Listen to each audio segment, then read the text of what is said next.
सिंह। आज की वीडियो है क्लाइमेट चैप्टर की लास्ट वीडियो।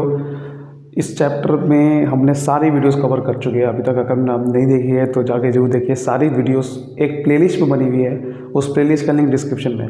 जो आज की वीडियो है इसमें हम समझने वाले हैं last topic, distribution of rainfall and monsoon as a unifying mode.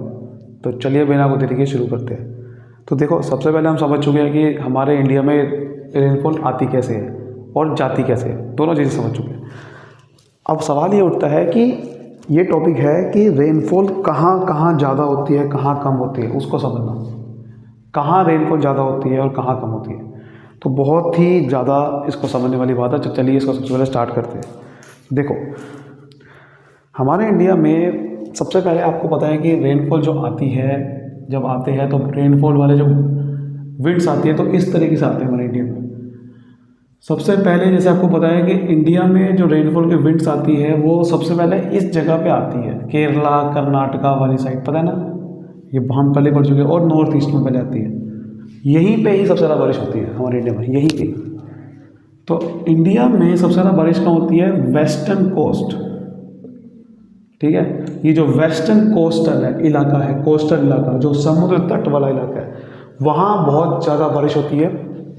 और साथ ही साथ नॉर्थ ईस्टर्न इंडिया, वहाँ बहुत ज़्यादा बारिश होती है। नॉर्थ ईस्टर्न इंडिया में सबसे पहले वहीं पे बदलाते हैं। तो नॉर्थ ईस्टर्न इंडिया में बहुत ज़्यादा रेनफॉल होती है।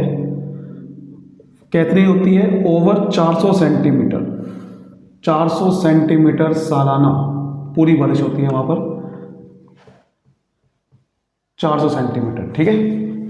तो 400 सेंटीमीटर से भी ज़्यादा बारिश होती है वहाँ पर वेस्टर्न कोस्ट और साथ ही साथ नॉर्थ ईस्टर्न इंडिया में। समझ आ रही बात यहाँ तक? तो चलिए अब बात करते हैं कि हमारी बारिश इंडिया में कम कहाँ होती है, उसको समझते हैं ज़्यादा पहले। कम कहाँ होती है? तो देखो, हम पहले समझ चुके हैं कि राजस्थान वाला जो इलाका है वहाँ बहुत कम होती है। राजस्थान से जुड़ा हुआ गुजरात है, वहाँ भी बहुत कम होती है, ये हम पहले समझ चुके हैं। साथ ही साथ डेक्कन प्लेटू के ना इंटीरियर पार्ट में बहुत कम होती है। डेक्कन प्लेटू के अंदर कोई बारिश हो ही नहीं पाती ज़्यादा, प्लेटू के अंदर ज़्यादातर आप देखोगे तो क्या क्या आ गया फिर हमारे पास स्टेट्स निकल के, क्या जगह निकल के आ गई? वेस्टर्न राजस्थान बहुत कम होती है।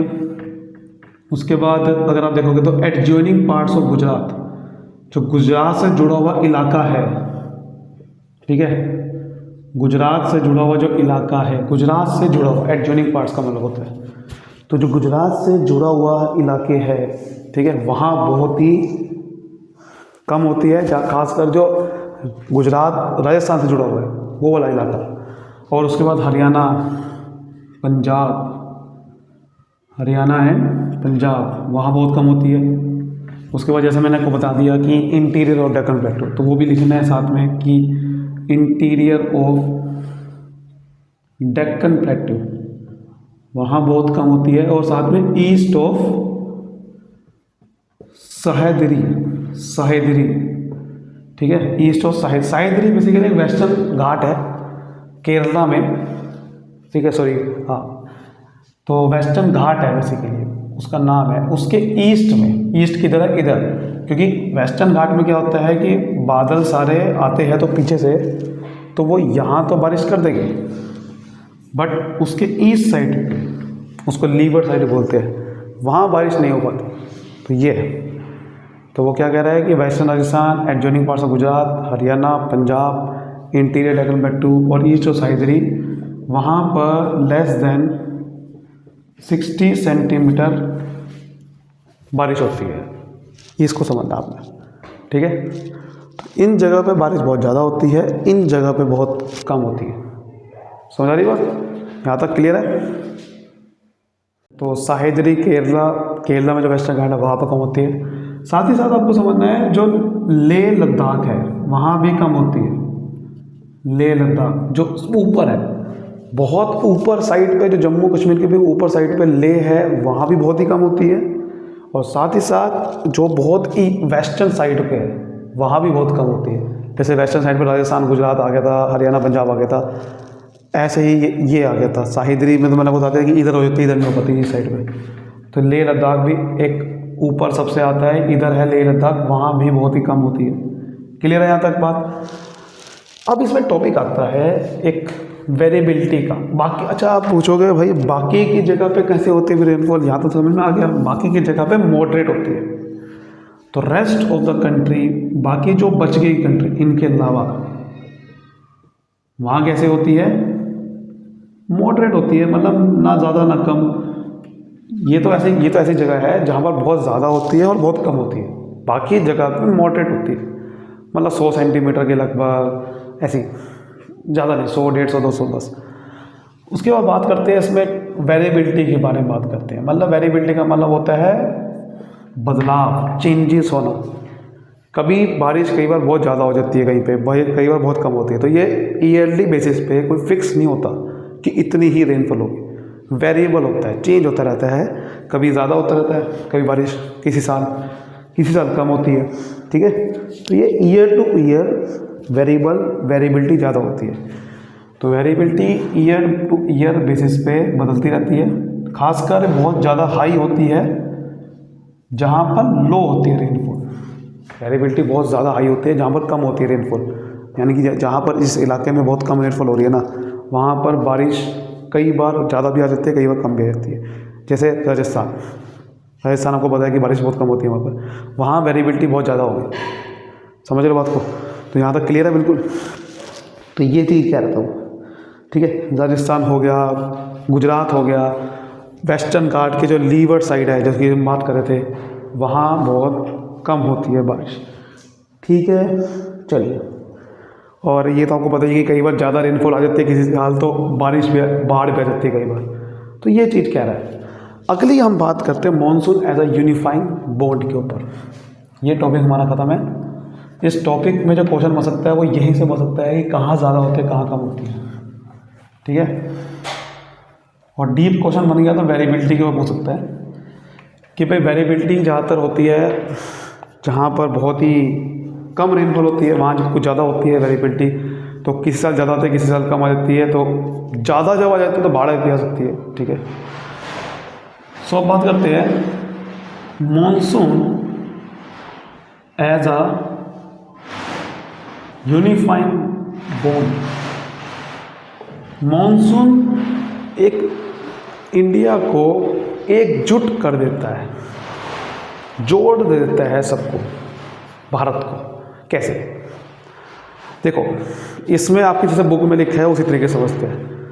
हमने फिजिकल फीचर चैप्टर में पढ़ा था हिमालयस के बारे में, और अभी इस चैप्टर में भी हमने समझा था एल्टीट्यूड में, तो कि होता क्या है, रिलीफ फीचर में भी समझा था कि जो माउंटेन्स होते हैं या जो हमारे हिमालयास है वो क्या रोल प्ले करते हैं।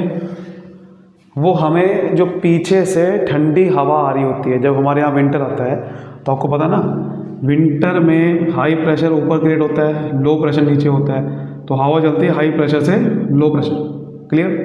तो जैसे ऊपर जो सेंट्रल एशिया है हमारा, चाइना, रशिया, वहाँ पर बहुत ज़्यादा हाई प्रेशर क्रिएट होता है, क्योंकि लैंड बहुत जल्दी ठंडा हो जाता है।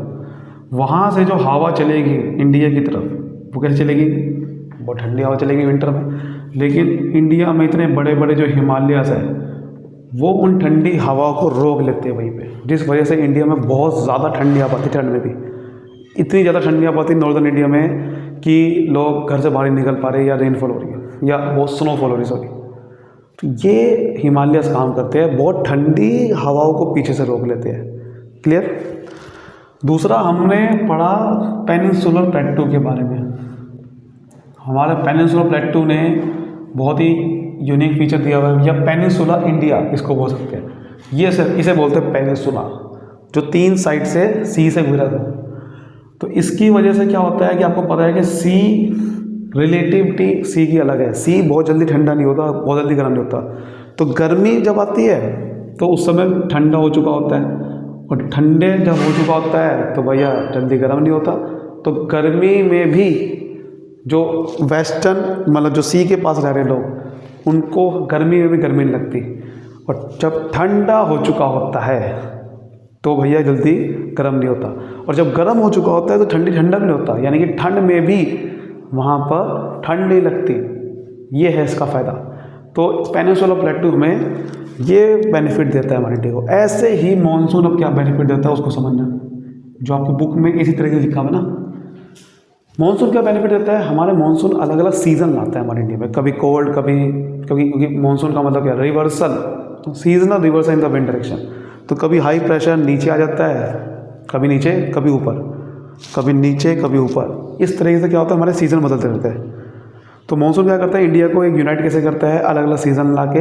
तो कभी गर्मी कभी ठंड कभी बरसात वाला, और जब बरसात वाला सीज़न आता है उसका बहुत बड़ा बेनिफिट होता है। असली मानसून वही है। बरसात से क्या बेनिफिट होता है, बरसात से सबसे बड़ा बेनिफिट ये होता है, जो वाटर होता है उससे सब कुछ टिका हुआ है। हमारी प्लांट लाइफ टिकी हुई है उससे, हमारी एनिमल लाइफ टिकी हुई है उससे, हमारी लाइफ टिकी हुई है, लाइफ ऑफ पीपल या फिर ह्यूमन बीइंग टिकी हुई है। कैसे ह्यूमन बीइंग की लाइफ कैसे टिकी हुई है, कि जो एग्रीकल्चर एक्टिविटीज़ है वो सारी की सारी बरसात पर टिकी हुई है। अगर बरसात ही नहीं होगी तो एग्रीकल्चर फसल ख़राब हो जाएगी, फसल ख़राब हो जाएगी, फसल को पानी नहीं मिलेगा तो फसल ख़राब हो जाएगी, फसल ख़राब हो गए तो हम खाएंगे कैसे, हम खा भी नहीं सकते। तो इस वजह से हमारी पूरी की पूरी जो एग्रीकल्चर एक्टिविटीज़ है वो सारी बरसात पर डिपेंड है। इस वजह से मानसून हमें इंडिया को यूनाइट कर देता है। अगर बरसात नहीं होगी तो इसलिए सारे लोग मानसून का सीज़न का वेट करते हैं कि बरसात कब होगी। सारे लोग, चाहे वो हिंदू हो, चाहे वो क्रिश्चियन हो, चाहे वो सिख हो, चाहे वो मुस्लिम हो, चाहे कोई भी हो, इस वजह से क्या है यूनाइट कर देता है। चाहे वो किसी भी प्रजाति का हो, बरसात तो सबके लिए बराबर होती है, बरसात का सब वेट करते हैं। ये वो कहना चाह रहा है, समझ आ रही बात, ये वो कहना चाह रहा है, इसलिए ये कह रहा है, समझ आ रही बात। उसके बाद मानसून से हमारे फेस्टिवल के सीज़न पे बहुत सारे, आपको पता है फेस्टिवल्स डिपेंड करते हैं सीजन्स पे। सर्दी नहीं होगी तो भैया दिवाली सीज़न नहीं अच्छा सकता, गर्मी नहीं होगी तो होली अच्छे से नहीं बन सकती। ऐसे कई सारे सीज़न डिपेंड करते हैं फेस्टिवल से। तो फेस्टिवल्स लोग धूमधाम से मनाते हैं और इंडिया को इसलिए यूनाइट कर देते हैं वो लोग, ठीक है। सारे लोग एकजुट हो गए फेस्टिवल्स मनाते हैं, चाहे वो किसी भी जगह का हो, ठीक है। तो लास्ट में यही लाइन लिखनी है कि भाई मानसून इंडिया को यूनाइट इसलिए करता है क्योंकि हर साल लोग ईगरली बड़े उत्सुक के साथ वेट करते हैं बारिश का, पानी का, और वो एग्रीकल्चर एक्टिविटी में हेल्प करता है, जिस वजह से पूरे के पूरे लोग सारे के सारे बारिश पर डिपेंड है। बारिश नहीं होगी तो एग्रीकल्चर नहीं होगा, जिस वजह से इंडिया एकजुट होके रहता है। समझ आ रही बात। अब देखो एक आपके बुक में ना मैप है, आप ध्यान से देखो, ठीक है। एक और चीज़ आपके लास्ट में वैसे एक लिखी हुई थी कि ये ना सिंगल रिवर वैली सिस्टम बना देता है। सिंगल रिवर वैली मतलब कि मानसून की वजह से जो पानी रिवर है वो भी खाली नहीं होती, रिवर में पानी रहता ही रहता है। रिवर वैली, वैली का मतलब जहाँ रिवर होती है, मतलब वैली का मतलब ये होता है, वैली जो गड्ढा होता है, टेक्टोनिक प्लेट्स अलग होती है, तो रिवर कहाँ होती है, उस वैली में होती है। तो अगर बारिश नहीं होगी तो रिवर का पानी भी सूख सकता है, उसमें पानी रहता है। अब जो मैं आपको मैप बता रहा हूँ, ये मैप फटाफट देखिए, जैसे आपके सामने आ रहा है स्क्रीन पे। ये आपका जो मैप है, ये कौन सा मैप है, तो ये जो आपके सामने मैप दिखा था अभी, देख भी रहा होगा आप, देखो ये आपका मैप है सीजनल रेनफॉल का। आप ध्यान से देखोगे तो अबव 400 सेंटीमीटर वाली जो बारिश है वो जगह है, वो कौन कौन सी है। जैसे मैं आपको बताता, वेस्टर्न कोस्ट, देखो वेस्टर्न कोस्ट पे पर्पल कलर हो रखा है, नॉर्थ ईस्ट में आप यहाँ से देखोगे पर्पल कलर हो रखा है, देखा है। मेघालय एक साइड है, उसके अंदर एक मौस नेरम मैंने आपको जगह बताई थी, वहाँ पर कुछ ज़्यादा ही पर्पल है, डार्क पर्पल है, सबसे ज़्यादा वहाँ होती है रेनफॉल, ठीक है। असम में देखोगे पर्पल है। उसके बाद देखो डेक्कन प्लेटू की साइड पे भी बिल्कुल कम कलर है, यानी कि बहुत कम होती है वहाँ पर। राजस्थान, गुजरात आप दे सकते हो, जम्मू कश्मीर, लेह में दे सकते हो आप, वहाँ भी कम है। बाकी जगह पे मॉडरेट है, 100 से 200 रेनफॉल, 100 से 200 सेंटीमीटर तक होती है, समझ लो। ये चीज़ मैं कह रहा था। लक्षद्वीप, अंडमान में भी बहुत ज़्यादा होती है, क्योंकि वो तो भाई पहले समुद्र से घिरा हुआ है, सबसे ज़्यादा बारिश तो वहीं पहुँचेगी, ऑब्वियस सी बात है। इंटीरियर पार्ट में नहीं पहुँच पाती ज़्यादातर, डेक्कन प्लेटू के साइड पे, डेक्कन प्लेटू के साइड पे ज़्यादा नहीं पहुँच पाती, क्योंकि वेस्टर्न कोस्ट पे ही ज़्यादा हो जाती है बारिश, ठीक है। तो उम्मीद करता हूँ पूरा चैप्टर आपको समझ में अच्छे से आ गया। तो वीडियो को लाइक करिए, सब्सक्राइब करिए, मिलते हैं अगली वीडियो में।